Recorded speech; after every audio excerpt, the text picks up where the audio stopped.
Malapit na ang simula ng qualifiers para sa 2027 FIBA World Cup at isa ang Gilas Pilipinas sa mga koponan na naghahanda ng todo para sa malaking laban na ito. Kung noon puro ensayo at friendly games lang ang ginagawa at saka yung nakaraan yung FIBA Asia Cup, ngayon magsisimula na ang mas matinding pagsubok. Dahil dito na magkakaalaman kung pasok ba tayo at magkakaroon ng slot para sa World Cup. Hindi na ito parang dati na automatic tayong pasok dahil host naman tayo sa tournament. Sa pagkakataong ito, kailangan paghirapan. Kailangan natin na manalo para makakuha ng spot para sa 2027 World Cup. Kaya sa video na ito, pag-usapan natin ang posibleng Final 12 ng Gilas Pilipinas, pati na rin na kung bakit importante na buo, solid at well-prepared ang lineup na ilalaban sa qualifiers.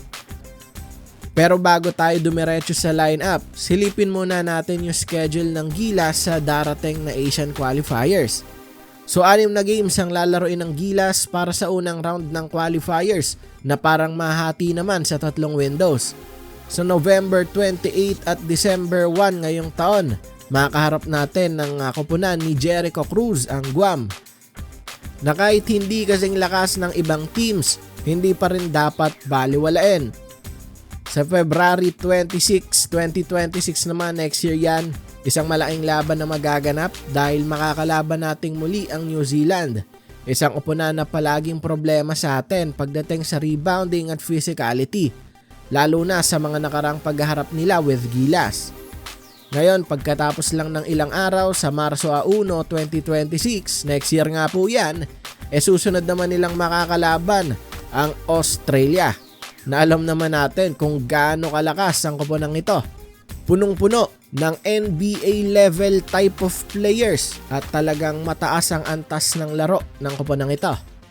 At sa huling window ng qualifiers, may 2 games pa ulit ang Gilas. July 6 at saka sa July 23. So parehong New Zealand ulit yan tsaka Australia. So malalaking laban talaga ang susunod na kakaharapin dito ng Gilas Pilipinas. So masasala kung solid pa ba talaga ang ating team o kailangan na ng mas malawakang adjustments. Ngayon pamunta naman tayo sa usapang lineup. Well, tiyak na maraming familiar faces pa rin ang inasahang babalik. Pagdating sa guard rotation, malamang sa malamang nariyan pa rin ang tulad nila CJ Perez, Chris Newsome, Dwight Ramos at Scotty Thompson. Lahat yan ay matagal nang kasama ng Gilas at may experience lahat pagdating sa international games. Si CJ Perez kilala sa kanyang explosiveness at scoring ability. Si Dwight Ramos naman very versatile, alam natin lahat yan. Kayang dumepensa, guardman o pagdating sa wing. Kaya rin niya mag-setup ng plays at maaasahan talaga, especially in the offensive end. Si Scotty Thompson naman, hindi lang basta leader sa loob ng court, kundi talagang pati sa hustle plays, rebounds at extra effort ay talagang tunay na maasahan. Samantala si Chris Newsome naman, reliable din sa depensa at may veteran presence din. Kung tutuusin sa guard rotation pa lang, may kombinasyon na tayo ng youth, experience at hustle. Sa wing rotation naman natin, asahan natin na nariyan sina Carl Tamayo na kahit bata pa, malaki ang improvement at may outside shooting na talagang malaking tulong sa spacing. Si Kevin Kiambao naman o mas kilala bilang KQ, isa rin sa mga young stars na patuloy pang nag-i-improve ang laro.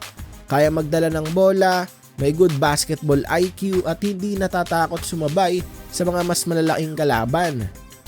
Ang naturalized player naman natin na si JB, syempre nariyan pa rin yan. Malaking bagay ang kanyang presence lalo na sa mga clutch moments. At mula sa pool ng wing players, alin man dito kina Calvin Oftana o kay Jamie Malonzo. Pero kahit sino pa man dyan, pareho naman niyang athletic, maasahan sa transition offense at marunong bumasa ng depensa. Overall, sa wing rotation, kita na agad na may balanse tayo ng size, shooting at athleticism. Sa kabilang banda, pagdating naman sa big man rotation, walang duda na kasama pa rin dito syempre si Junmar Fajardo. Isa siya sa mga haligi ng Gilas at kahit ilang taon na sa liga, tiyak na epektibo pa rin to sa ilalim at hirap pa ring depensahan lalo na kung postihan ang usapan. Kasama rin dyan tiyak itong si AJ Edu na one if not the most reliable big man, especially in terms of defense ng Gilas. Malaking tulong yung kanyang length at syempre yung kanyang rim protection. At syempre hindi mawawala ang nagbabalik from an injury na si Kai Sotto. Hindi lang basta matangkad, may skills din siya at makikita naman natin na patuloy pang nag-i-improve yung kanyang laro. Over the years, kitang-kita natin yung kanyang improvement na yon. At syempre, ang pinakabagong pangalan sa koponan ay walang iba kundi si QMB, Quintin Milora Brown. Isa siyang big man na kayang maglaro sa loob at labas, may shooting touch at reliable din sa depensa.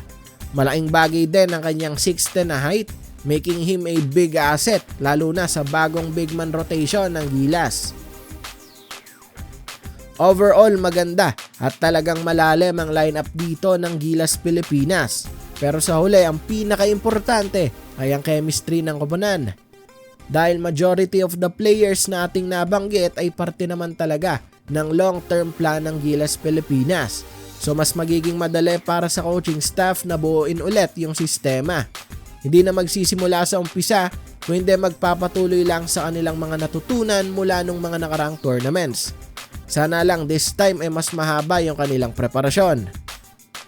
Overall, mas solid ang lineup na ito ng Gilas. May dagdag na experience, may malinaw na game plan at mas malaki talaga ang chance natin makapasok at maka-advance to World Cup. Syempre, dagdag din dyan at pinaka-highlight dyan ay yung pagbabalik ni Kai Sotto. At syempre, yung panibagong player o big man na si QMB. Sa bilang banda, syempre, hindi pa rin yan magiging madali. May mga laban na tiyak magiging dikit, may mga kalabang physical, may mga moment na kailangan kumalma at mag-execute ng maayos. Kaya ang focus, discipline at teamwork ay ang mga bagay lang na ilan na kailangan i-maintain ng Gilas mula simula hanggang dulo ng qualifiers. Lalo na 2 of the 3 teams na kanilang kaharapin ay ang New Zealand at ang Australia. Pero maiba ako mga ka-courtside, gusto naman naming malaman ng thoughts ninyo. Sa tingin nyo, sapat na ba ang lineup na ito ng Gilas para makuha natin yung slot sa 2027 World Cup? Well, kung kayo ang tatanungin, sino pa ba ang dapat isama o kaya naman palitan dito sa Final 12? Well, comment lang yan dyan sa baba at pag-uusapan natin yan.